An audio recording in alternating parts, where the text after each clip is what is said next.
Hey, how's it going, guys? It's SAHSGaming here, and I'm bringing you my very first episode of EA Sports Hockey League. But in this episode, I really don't want to talk about the gameplay at all. I want to talk about what it's like to be a fan of a player who is in a slump. Um, and the player I want to talk about is Chris Stewart. I'm a big fan of him. He's my favorite player. I think he's just a ton of fun to watch.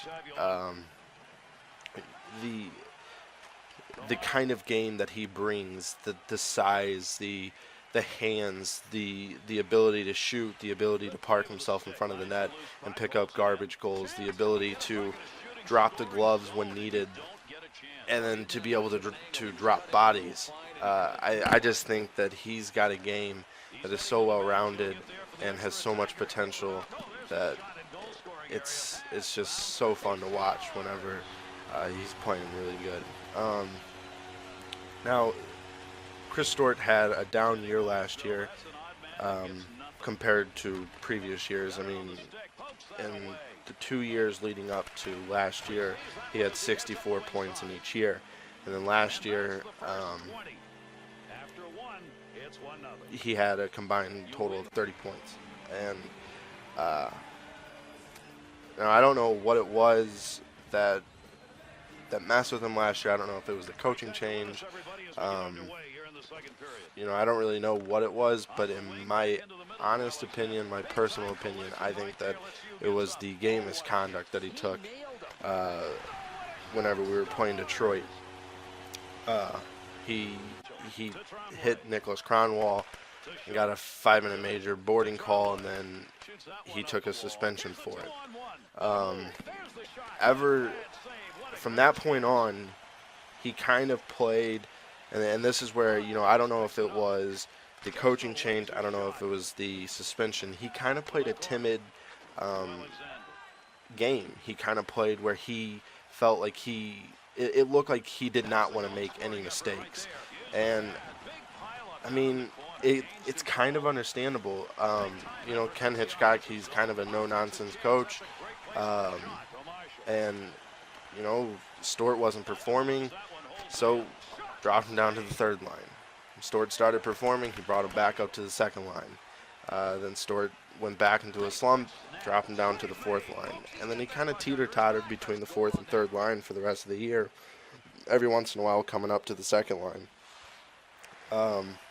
But one thing that remained pretty constant was that Ken Hitchcock completely took him off of the power play.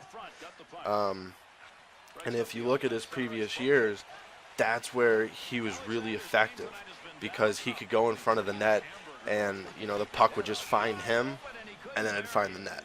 I mean, that's just how it was. He's got such a great knack for finding the back of the net, and I think it's so fun to watch. I don't know if you guys have ever seen the goal that he scored against Columbus. It was like a couple games after he had arrived to St. Louis. But it's probably one of the dirtiest goals I've ever seen a Blues score. And we've got a couple danglers on our team, but that goal is definitely one that stands out in my mind. So with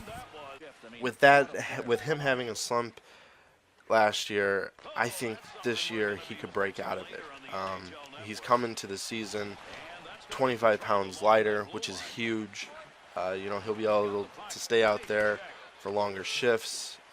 He could pick up some power play time, and from what I heard earlier, he's been practicing on the power play on one of the power play shifts, and he's been practicing on the second line with Jaden Schwartz and Patrick Berglund.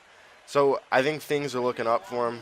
I'm glad that he looked at last year and said, yeah, you know what, I had, it was a rough year, but I'm bouncing back from it.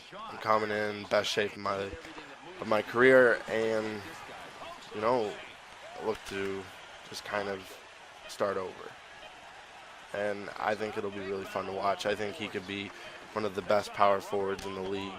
But yeah, thanks for watching, guys. Please subscribe.